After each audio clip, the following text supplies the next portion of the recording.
Hello, everyone. This is Oliver Friesen, the CEO of Golden Metal Resources. Today, I'm going to provide a short technical overview of our Pilot Mountain project, which is our flagship asset located in Nevada. For those of you who have followed along, I completed similar videos for Golconda Summit and Garfield. But as some of you might be aware, prior to our IPO listing on AIM under ticker code GMET, we completed some exploration work in Nevada, which included a 3D high resolution IP survey, which stands for induced polarization on our Pilot Mountain property. So I wanted to sort of set the scene and explain to our investors or potential investors exactly why we've carried out that work, which will provide some really important additional context to when those results will come out. So I'll just do a quick run through covering various aspects of the property and then highlight exactly what we've done in terms of exploration and geophysics and what you can expect to see in the coming weeks here. So just for context, this is our Pilot Mountain project. We are located in western Nevada at the moment. You'll see here there's a major highway that runs kind of north-south here, and there's a town here called Mena, which is the main access point to the property. So just highlighting how accessible this particular property is. So there's a turnoff here that runs through this valley and comes around the back end here, and you can access the property, which is 100% owned, I should add. So I'm going to zoom in here now that we know kind of where we're at. You'll see down here, these are our mill site claims, so water claims. But the majority of the property that, as far as anyone's concerned, is this block of ground here.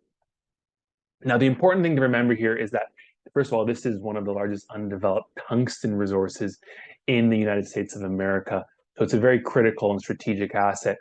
But as it stands right now, there's a mineral resource estimate that covers these four satellite deposit areas. And the total amount of in-ground resources right now, and just excuse me, I'm looking at another screen here to make sure I don't quote the wrong numbers, comes to 12.53 million tons at 0.27% tungsten trioxide, and that comes with significant copper, silver, and zinc credits. But you'll see here, as I mentioned, these four satellite deposits: Good Hope in the northeast, Garnet northwest, Gunmetal to the southwest, and then Desert Scheelite here to the southeast. So the majority of the in-ground resource right now, the number is 10.7 million tons of the 12.53, is located at Desert Scheelite. And this is an east-west trending, subvertical dipping body of mineralization. So it's obviously a very important part of the property right now. The other, 1.83 million tons is located here at Garnet. And then Gunmetal and Good Hope, there's been various amounts of drilling and exploration. There's been some really interesting drilling intercepts, but nothing has been added to the mineral inventory or the actual mineral resource estimate here at Pilot Mountain. So work to be done here at Good Hope and Gunmetal to prove up those resources and add those to inventory here at Pilot Mountain. Now, I'll just pull up my ruler here just to show you the distance in between these four areas, because it's really important to note that between Desert Scheelite and Good Hope, you'll see it's approximately 1.3 kilometers apart. And then from Desert Scheelite to Gunmetal, that's about 1.7, and then almost 2 kilometers to get to Garnet here. So you can see there's some considerable amount of space in between these four deposit areas. And what's really interesting is if you look at the alteration and mineralization from historical drilling, these four deposit areas are very similar in terms of alteration and mineralization. So they look very similar when you go and hold the rocks and you compare them across the property area. Now, what's really interesting is in much of Nevada, there's something called post-mineral, which means it postdates the formation of mineralization, sedimentary and volcanic cover. So what that means is you can have sort of these thin sands. I mean, if you think about Nevada, it's very sandy. That can blanket a lot of the state, and that just covers essentially that covers your bedrock. So you can't see the actual bedrock. You just see sand, and you see this volcanic cover. So what that means is that you need to explore and drill beneath these sands, beneath this volcanic cover, to see what the actual mineralization is underneath. Now that sand cover is generally quite thin, a couple of meters at most, but it does blanket a lot of the areas. You can't see the actual mineralization at depth. So that kind of leads to a bit of an opportunity, because if everything was sticking out of the ground, it all would have been explored. But here at Pilot Mountain, these four satellite deposits were sort of poking out of the sand. So a lot of the historical work that was done here was focused within the areas that they could actually physically see. So if you see a bit of mineralization poking out of the sand, you go, you explore it, you can drill it, and that's kind of what has transpired up into this point. And that's why you see this very large distance in between these four deposit areas. Is the exploration was done in sort of these isolated spots. But what's really interesting is that as a geologist, when I see this, it's very unlikely or almost next to impossible technically or geologically for these to represent four completely isolated systems. In fact, generally what will happen is you have a larger sort of mineralizing body at depth, which can feed these satellite deposits that you see at surface, or there's just one bigger mineralizing body at depth. And these are all connected in some way, but obviously you can't see it based on the volcanic and the sand cover. So when I see this, I go, okay, there's a lot of potential to explore this property further with a focus in between these four deposit areas here. Now, what's really interesting was the previous operator on this project published a report about the exploration potential at Pilot Mountain. And they ranked it based on tier 1, tier 2 targets, looking at the different areas where you could explore for additional zones of tungsten, copper, silver, and zinc mineralization. And just once again, I'm looking at my screen here to make sure I give you the right numbers. But the range of resources that were estimated to be located within these tier 1 and tier 2 targets was between 11 and 23 million additional tons to what we currently have in the ground right now, or what's proven in the ground. And the average grade or the predicted grade of those zones were between 0.3 and 0.5% tungsten trioxide. So that's really significant. And as I mentioned, this has been published previously, so I'm just repeating what is in this report.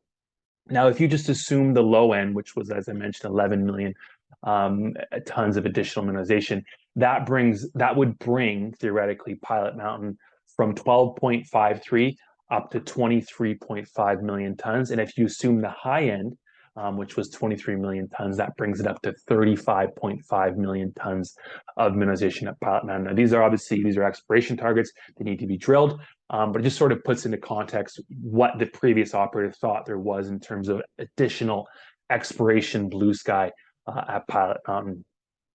And that's obviously really exciting for us. The in-ground resource as it stands right now is very strategic, very important.